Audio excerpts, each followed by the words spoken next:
Monsieur, bonjour. Sans homme vs un gorille, ça fait plusieurs semaines qu'on voit ça, il n'y a toujours pas de réponse. Et donc j'ai codé un jeu pour répondre à cette fameuse question. Premièrement, pour coder ce jeu, il va me falloir se baser sur quelque chose. Et donc sur quel gorille on parle? Le chimpanzé tout mignon, tout petit? Non, ça, je pense qu'on a tous la réponse. Normalement, sans homme, ça dépend desquels, mais normalement ça passe. Le gorille sur lequel on va se baser, ce sera le gorille dos argenté.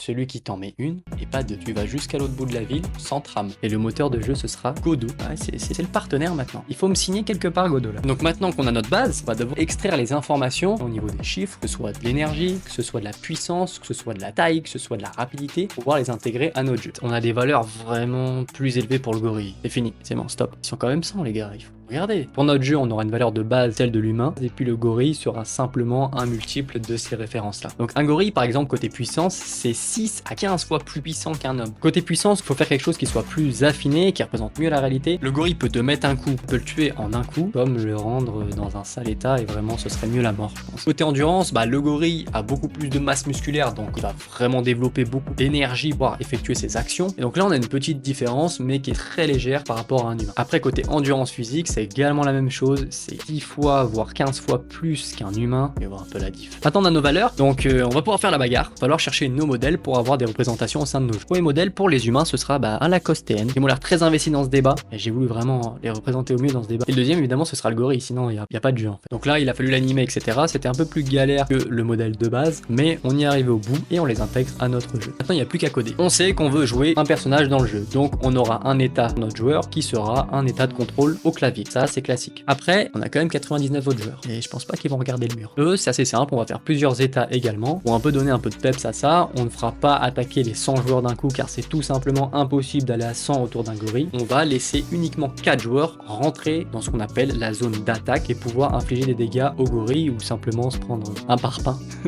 Petit astérix, il fallait faire tourner le jeu sur le web. J'ai pas fait de calcul de chemin avec des agents IA par exemple pour arriver sur le gorille. Avec ça, ça faisait tout simplement tout cracher. Et donc il a fallu faire des compromis. Maintenant notre gorille. Notre gorille c'est presque exactement la même chose que notre joueur autocontrôlé, sauf que lui il va attaquer les joueurs. Et donc il y aura les mêmes phases. Maintenant il faut nous créer un petit monde, une petite map, tac tac. Et une fois cette petite map disponible, la bagarre peut prendre place.